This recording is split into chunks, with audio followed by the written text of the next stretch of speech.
everybody, it's Jennifer here from the Real Life of Aspie Girl.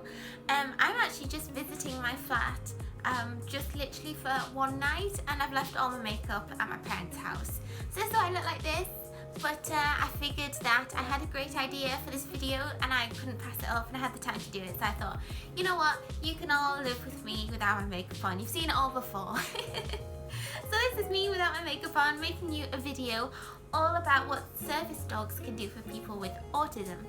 Now, service dogs are often seen as a support mechanism for people with a physical disability, and more often than not that is the case that we see in the social media, that we see on the news, that we see in the street. That's often what we see. We usually either see somebody who's blind who has a service dog or who is in a wheelchair.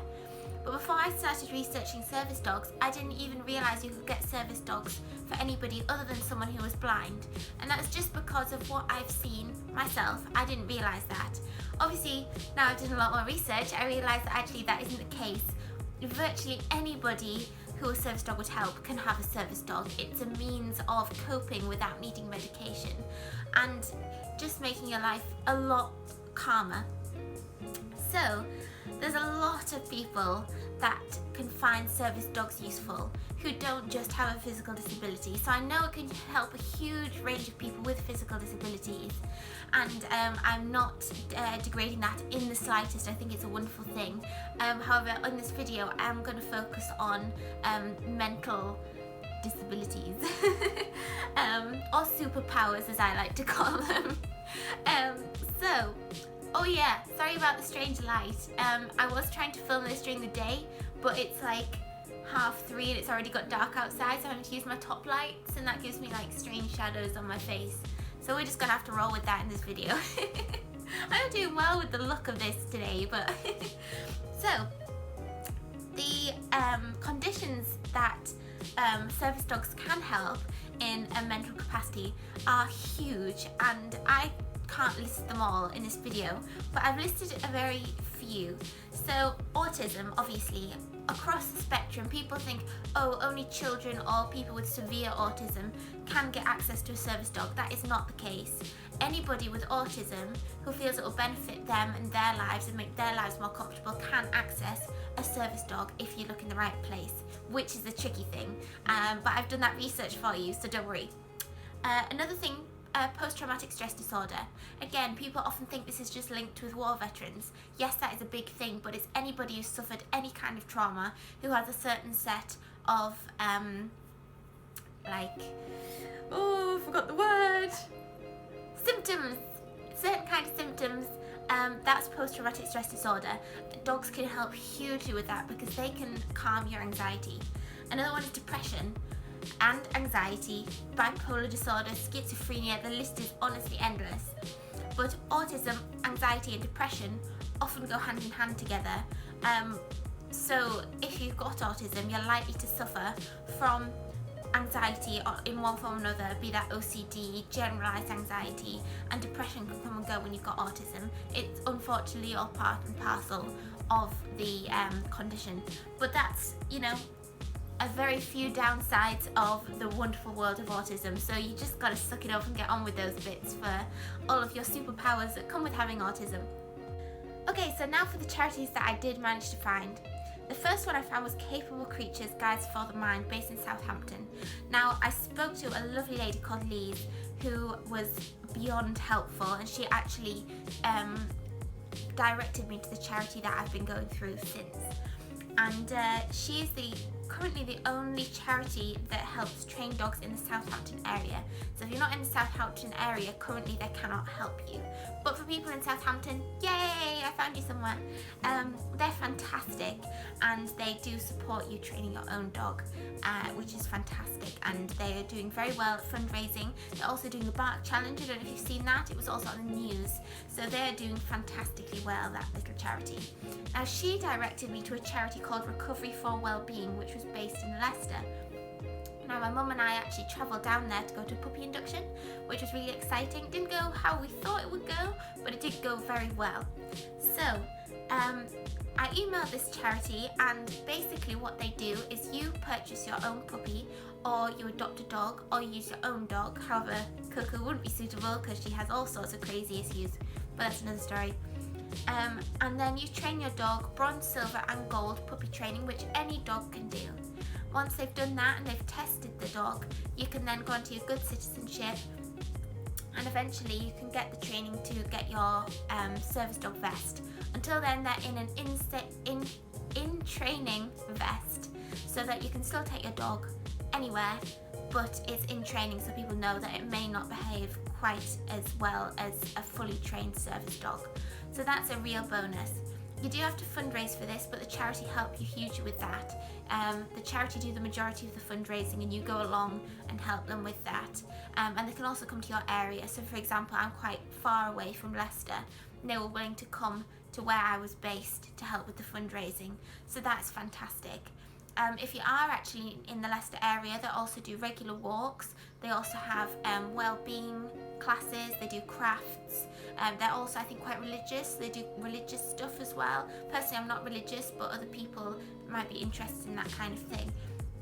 So that's a really good charity. They also do provide funding back once you've passed all the tests. So you pay the initial money out and for the fundraising, but the fundraising that you do, you will end up getting that money back to help with vet's bills and food and the general upkeeping of your dog. So that's a really good bonus. Now the third charity I found in the UK is called Paws. I don't know how you pronounce this, so I might write it out for you. Paws Assistance Dogs Be Your Own Kind of Wonderful, which is based in Scotland. Now, I thought that was fantastic initially, and I'm sure it is a wonderful charity, but I found that it's quite expensive. It's the most expensive route of the three charities I've found, because you have to pay £3,000 for the training of the dog. However, they do take your dog away from you for 4 weeks to do the training, and then you'll have like a week where the handler is taught how to look after its dog. So actually, in terms of training, that is probably the best charity, because you're not relying on your own ability to train. It's somebody who's very experienced in training dogs for people with autism is doing the training, so you can guarantee pretty much if the dog passes the test, you're going to get a good, well-trained service dog. But that is still £3,000 that you won't get back. I'm not quite sure. I don't know if I've just not researched this enough. Maybe something that somebody wants to look into. I'm not sure if you get that money back, so I don't know where the charity thing comes in. I don't know. It did say it was a charity, but I'm not quite sure where that falls into place. That may be worth looking into if you're looking into that route. If I had £3,000, that would be the route I would go down, because I would rather guarantee that the dog is suited for the job than try and train it myself and find actually it's not, or I'm not capable of training the dog. So they're the three that I found. So I'll put the links below and you can have a little look at those and see what you think. Okay, so people who don't know much about mental health conditions, I'm actually going to speak very generally. I'm not just going to speak about autism on this section, because a lot of what I'm about to say is relevant for everything that I've listed above, and pretty much any mental health condition. There are other benefits of having a service dog for other mental health conditions that I might not have picked up on, but these are the main points, in my opinion, of why service dog is so good. So companionship is number one, and yes, you can get a therapy dog for companionship, but this is slightly different because people with mental health conditions often end up being quite isolated through no fault of their own. You're attempting to be independent, but you struggle to form and hold on to those friendships and relationships that you've created, which can lead to being quite lonely, whereas a dog is a 24/7 companion, which could be a negative side for some people. Personally, that's a positive side for me because I like that companionship. I need that. And it's all well and good having a goldfish or a cat in your house, but you have to leave them behind, so then you're spending your entire day by yourself when you're out of the house. So a dog can help with that hugely. They also provide unconditional love. So whereas a person, you feel like you're being judged by people, dogs don't do that. You can be entirely yourself. You know that they love you and they listen to you. Even if they don't understand, they listen, so you can get all of those worries from the day and those stresses, you can get them off your chest and just out into the world, just a weight off your shoulders, and the dog can listen to you and cuddle you and give you kisses and make you feel a lot better. So that's a bonus.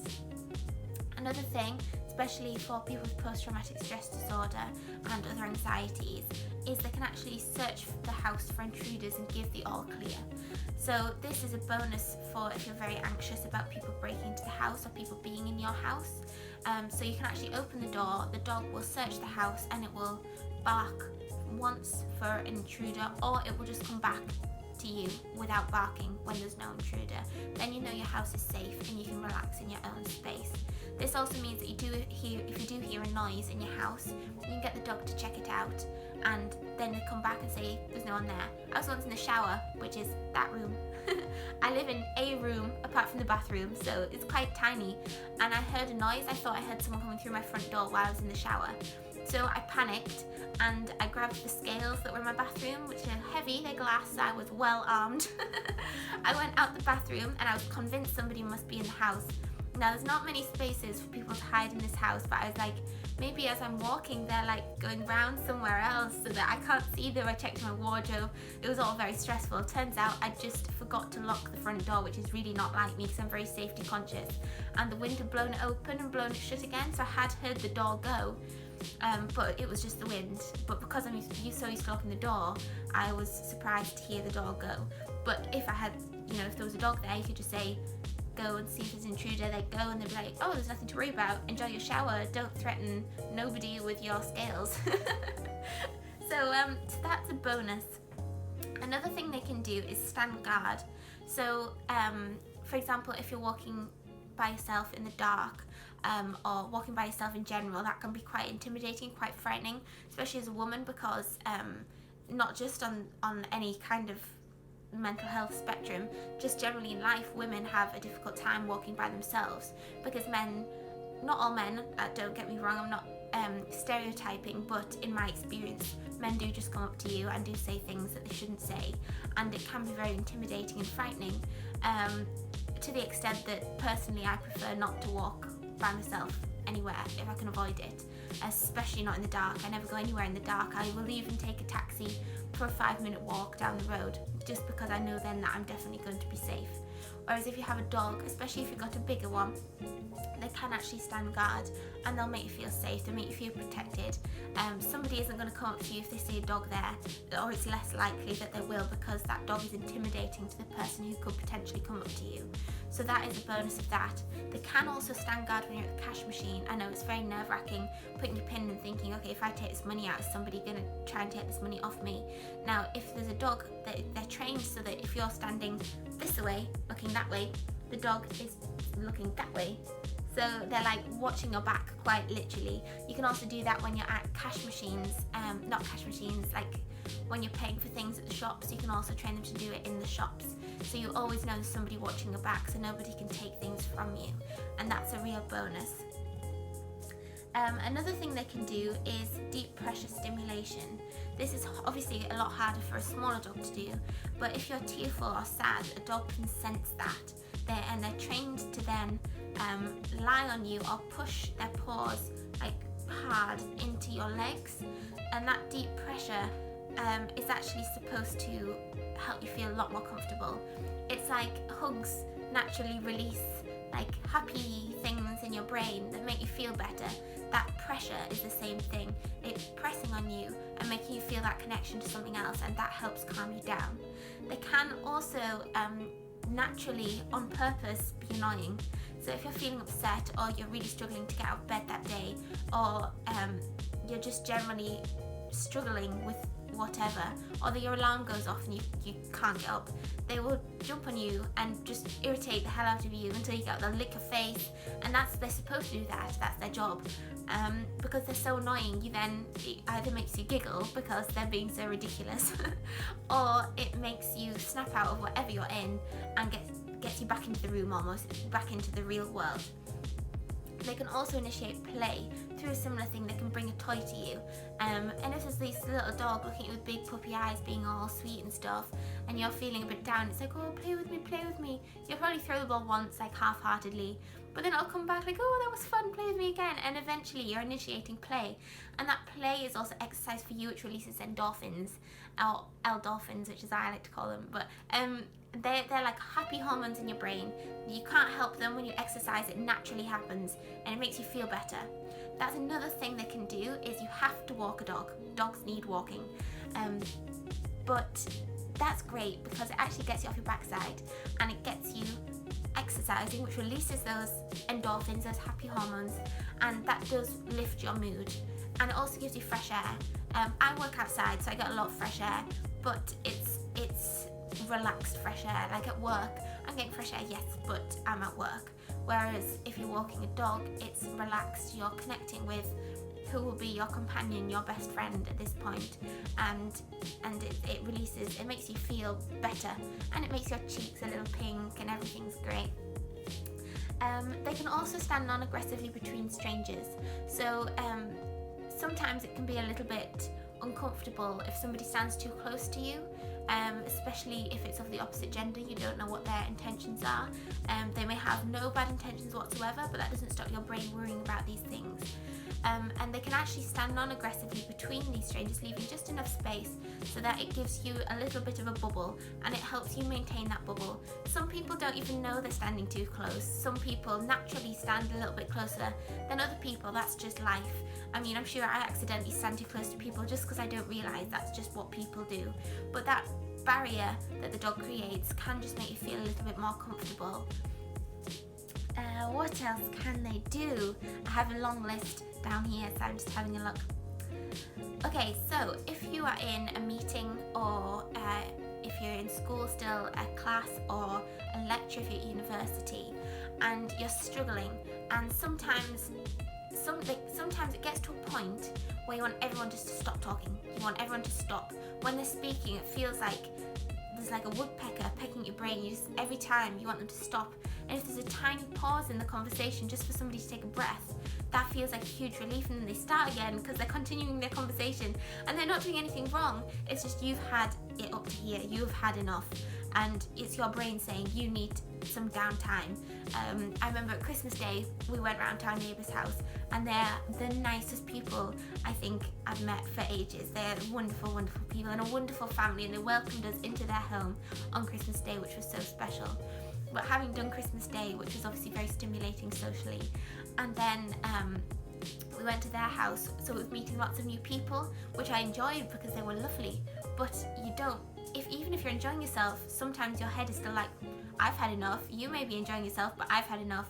And I remember he was trying to take the cork off the out of some champagne, and I knew it was going to pop. And you know when you're trying to brace yourself, and if I hadn't been trying to be a neurotypical, I would have so blocked my ears because I knew it was going to pop, and it was just, I just wanted to get out of there. I was so done. And then when it popped, I was like, that was horrible. And then I eventually got over it. But the dog can actually pretend to need the toilet in these situations. It'll start irritating you, and you can be like, oh, I'm so sorry. I don't know, Francis or Boris or whatever you called your dog needs the toilet. So you have to take them outside and pretend they go into the toilet, and that gives you your breathing space. Even if it's just for 5 minutes, that gives you 5 minutes for silence, for some fresh air, and to maybe stroke your dog, do whatever you need. And then you can go back in because they've been to the toilet. So it's not drawing attention to the fact that you need a break. It's just your dog needs the toilet. Dogs do that. So I think that's a really good bonus. Now, dogs can also be a reminder. They can remind you for lots of different things. They can remind you to drink regularly, eat regularly. People who are on medication for different reasons, they can remind you to take it daily. Some dogs are even clever enough to recognize what time of day it is, so they can tell you at a certain time of day when you need to take your tablets. So that's a really good, helpful thing that they can do. They also can help you with your memory. Now, if you're anything like me and my mother, we have a 3-second memory of a goldfish, but I could tell you exactly what seat I was sat last Christmas holiday 10 years ago, kind of thing. So our long-term memory is incredible, but short-term memory is horrendous. So I regularly lose my keys, my phone, my purse, cards, anything I actually need always seems to go missing. Now I've tried everything. I have this little bag, I actually got pajamas in it, but it works fantastic for me to put all my special things in, but I tend to then forget to put them in there and then I lose them still. Now you can actually get this ball, it literally looks like a pom-pom. You can attach this to your phone and your keys. It's quite a pretty little thing. I've got a picture here, I might post it on for you if I can get over the copyright or something. You can get any colour and the dog recognises that scent, so if you say find my phone, they'll find your phone. See, we might not be able to see it, it might be hidden, but they can smell it, so they know your phone's there. So that's really, really helpful for that. They also give you that physical contact. Now, I don't know how many of you will appreciate this, but sometimes people who don't have that many human companions actually don't get that physical contact at all. It can be weeks and they don't actually touch other people. And neurotypicals don't often understand that, like, well, how can you not just touch somebody? But unless you're shaking somebody's hand, other than that, you don't touch anybody, and you need that human contact. That makes you happy and that stops you feeling lonely. So you will get that physical contact from a dog as much or as little as you like. If you've had enough for the day, if you don't want to be touched at all, you don't want anything, you can just tell them to go to bed. If you need that physical contact, they can give you deep pressure stimulation, or you can just stroke them, but you're still getting that physical contact that is so necessary for human life, any human life. Consistency is another great thing. The world is notorious for not being consistent. That is a good thing. Everybody needs a little bit of spontaneity in their life, whether they like it or not. I hate it, but you still got to embrace it because that's part of life and you do enjoy it, once you're there. But a dog does create a little bit of consistency in a very hectic, ever-changing world. So you have to feed it on a morning, you have to walk it twice a day, you have to groom it, you have to play with it. There are these certain things you have to do every day for a dog to live. Now those things won't change. They still need it on Christmas Day, they still need it on holiday. Every single day has to be the same for those certain set of things. So wherever you are in the world, you could be in Dubai on some amazing camel holiday. Are the camels in Dubai? I don't know. Anyway, so yeah, you could be going on a pterodactyl across the world, I don't know. And your dog is always going to need those same set of things. So that does create a little bit of consistency. Now, it can also interrupt harmful behaviours. People with mental health conditions, as I'm saying especially depression, but autism as well, and many other mental health conditions, to be honest, they can self-harm, sometimes knowingly, sometimes not knowingly. Some people self-harm to purposefully try and hurt themselves in terms of cutting their wrists and other really awful things that it's such a shame that people's brains make them feel like that's the right thing to do. But there's things with autism that people just can't help.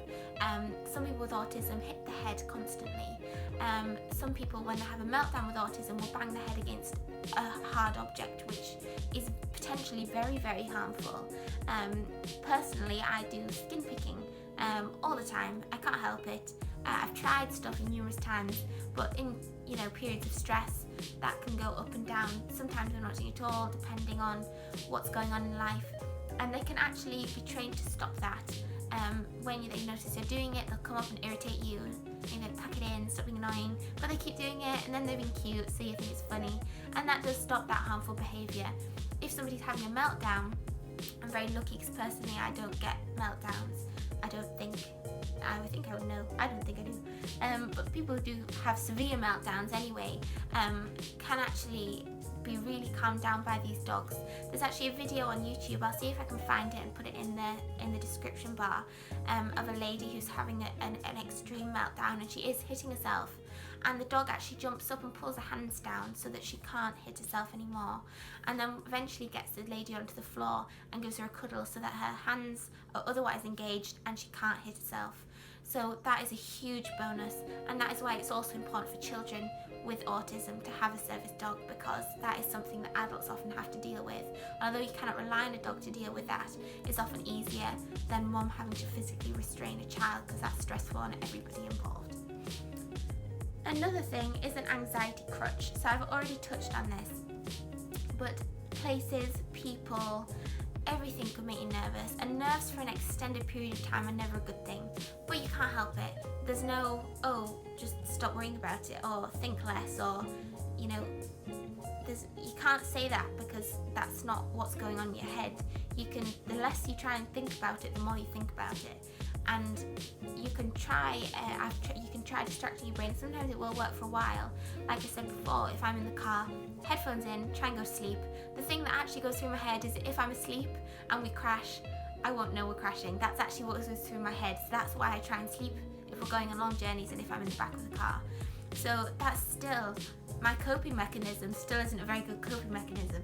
And I will think of something better eventually, but for the moment that tends to be what works the best. But they can be used as an anxiety crutch. I know Coco, if I'm nervous and there's a lot of people in the room, I'll just pick her up and I'll hold her, and people just think I'm holding the dog, but actually she's being almost like a little comfort blanket for me, because she's something for me to do with my hands, because I often don't know what to do with my hands. Another thing is social interaction. So you may not get much social interaction. If you're on a walk, you're going to meet other dogs, you're going to meet other people, and this may not be a benefit for you. And if it's not, well, maybe a dog isn't actually right for you, because this will happen. If you go into a shop, people are like, oh, that's a cute dog, and they'll come up and see you. Now, for some people that's actually a bonus, because you're meeting people and you're making that connection through common interests, dogs. And if you're focused on your dog and your love for dogs, and somebody else has a love for dogs, which it's unlikely someone who doesn't like dogs will come up and stroke your dog, do you know what I mean? Then you're creating friendship through a common interest, and that's a really good basis for a friendship, is something that you're both very interested in. And you can also, a lot of the charities do sponsored walks. There's loads of walks. The RSPCA do sponsored walks, and all these things that you can get involved in create that social interaction for you and for your dog. Your dog needs social interaction too. Your dog can't survive just on you. It needs other dogs too, just like you need other humans. You can't solely rely on your dog. You need to still have that interaction with human beings. So that gets you both out to mingle with your own kind. So that's a bonus. Your dog can also be trained to cuddle on command. Now that's a really good thing, because sometimes you just need a hug. But also they can be trained on a night time. If you're getting very, very restless, they can be trained to actually lie in such a way that you can't actually move. Now, some people will hate that, and they just like, oh no, I don't want that. But some people that would really help. It's like weighted blankets are often very soothing, and they're essentially a warm, cuddly weighted blanket, and they stop you from moving, which in a way calms you down. And they also can also be trained to wake you up from nightmares.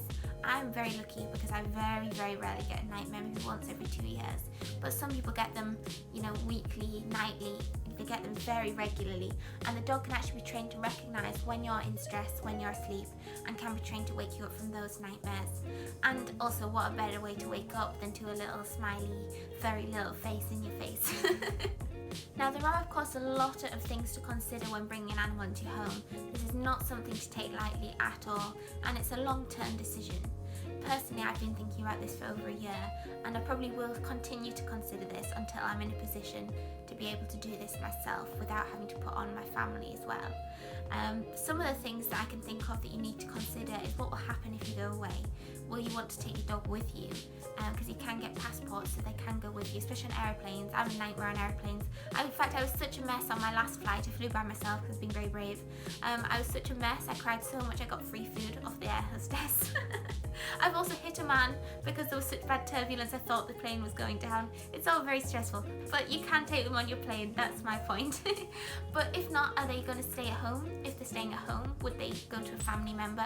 But ideally, the whole point of this is to gain comfortable independence, not stressful independence. I would say I'm not actually that independent. I would say I'm more independent than some. But it's not comfortable independence, it's stressful independence. So this can create comfortable independence. So if you're putting it on a family member when you go away, that kind of defeats the object, because that's not you being independent then. But if they go into a kennels, would they be happy in a kennels? Have you found a kennels? The cost of a kennels? All these things you need to think about. Can you afford a dog? Now, I have a list of things you need to purchase. Bear with me. So, if you buy a dog, the one-off costs potentially £600 or more or less. for a puppy. You can get a dog from a kennels, however their history is unknown. So although for years they could seem fine, there could be something from their past that could trigger really dangerous behaviour, and that's not really a trait that you need in a service dog.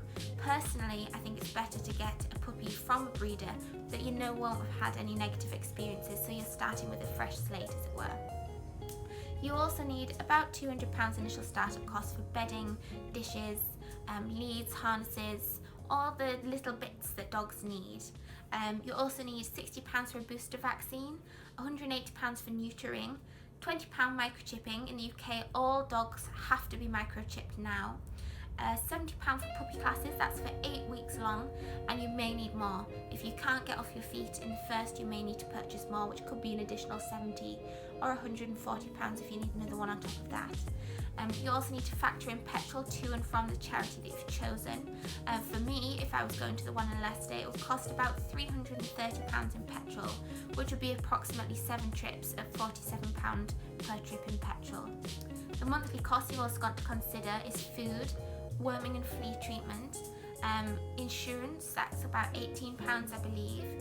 You also need to make sure you're covered for public liability. It's worth contacting the insurer as they need to be aware that your dog is a working dog. You also need to factor in grooming if your dog's a long-haired dog, which could be about £20 I've put as a monthly cost. Say £35 for kennels per month, because that means that you've got the savings there for if you do need to put your dog in the kennels, plus £20 a month just to go into your savings to build up for a buffer for any unexpected expenses. Others, you need to get poop bags, doggy shampoo after those muddy walks, and we also get K9 5 dog perfume from eBay. It's £7, but it's the best thing you've ever smelled on a dog in your life. It's amazing. So I'm sure I've missed some things, but those financial costs are something you really need to seriously consider. Other things you need to consider: do you have time to walk a dog? Remember, the dog will be walking most of the day with you, but may also need some time just to be a dog. Because when it's walking with you, it's on duty, it has its vest on, it's a working dog. It needs time to just play and go crazy and be in a field and be a dog, So even if it gets to walk with you all day, perhaps it then doesn't need 2 walks, but it still needs at least 1 walk a day where it's not on duty and can be its own self. Also, are you comfortable with 24/7 companionship? Personally, I love it. I like to have that attachment. I used to have a cat called Daisy, as you may know, and she was there all the time. Even when I went to the toilet, I couldn't get rid of her, and I loved that companionship. Now, there's some times where you don't want to be touched, you just want them to leave you be. That's fine, you train them to go in the bed. But you need to make sure you're comfortable with pretty much 24/7 companionship, because even when they're in the bed, they're still there. They still need your attention because they are still an animal. Now, are your family supportive of the decision to get an assistance dog? There is no good getting an assistance dog without the support of your family, because it just won't work. I mean, it don't get me wrong, it might do. If you don't have family, go for it. But it will be very helpful because it is a big decision, and so you do really need your family support for that one. And how would you like your dog to help you? No charity is going to give you a service dog if they don't believe it's actually going to help you as a person. It could cause more problems than it could solve if you haven't thought this through. So think how it could help you realistically and what you would like it to be able to help you with. Because there may be some things that I haven't discussed that you think, oh, I'd love it if it could do this, but you don't know how that would work. Ask the dog trainers all over the country. You can ask, say, this is what I want, can it do this? And if it can't, look at something else, compromise. If it can, bonus. But do check, see what you want. How will you handle being challenged over public access rights? By law in the UK and also in the US, any service dog who's registered has right to any public place, even restaurants, as long as they comply to certain rules about being at the table, not being where the food is and things like that. But a lot of people will still challenge you, even if the dog has the vest on, because they recognise service dogs, people who are blind or in a wheelchair. And again, that's through no fault of their own. But if you don't look disabled, they're going to challenge you, and you're going to have to be able to calmly actually explain about this, because you are also representing the charity that you got the dog from. So if you behave in a manner that's perhaps not very nice when you're challenged through no fault of your own, if that's just what comes out, perhaps it's not right for you, because you are representing that charity, and they are likely to contact the charity if you behave in an unsightly manner. So do consider that. Another thing to consider is what will happen to the dog, or who will pay for the dog if you are out of work for a period of time. Now, luckily for the charity, that one of the charities that I mentioned above, you will actually get funding to pay for your dog long term, so you shouldn't have to worry about that too much. But you then will be struggling for, if you wanted to go on holiday, you know, you wouldn't be able to put your dog in the kennels. You need to have a backup contingency plan. Are you happy to pick up dog poo? Now, nobody wants to do it, but it is almost top of the list of dog ownership of things you have to do that you don't want to do. So you've got to be able to do it. If you have a little dog, you have little poos. If you have a big dog, you have big poos. So that's really something to consider. That's all I'm actually going to talk about in this video, because this video has already got very, very long. I am also going to talk about how to choose the breed and the size of the dog that you want to choose as a service dog. And I will also discuss other matters of having and getting a service dog, and also discuss what I learned in the puppy induction that I went to of the charity of my choice. So that's all I have for now. If you like this video, give it a thumbs up. If you didn't, give it a thumbs up anyway. We like the positivity over here.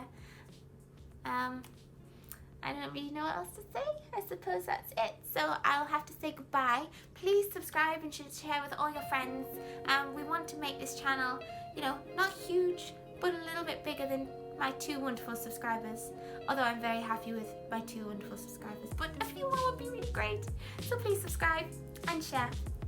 So thank you very, very much for taking the time to watch this. If you have any specific videos that you would like me to make, don't hesitate to ask in the comments. Always love to hear from you. Also, you can check out my Facebook page, which is also The Real Life of Aspie Girl, and my blog, which is also called The Real Life of Aspie Girl. I have all sorts of information about psychological assistance dogs on my blog, and I also have a few little bits and pieces on my Facebook page, but that's more general everyday positivity, whereas my blog's more in depth about things that really matter. So please check those out and let me know what you think.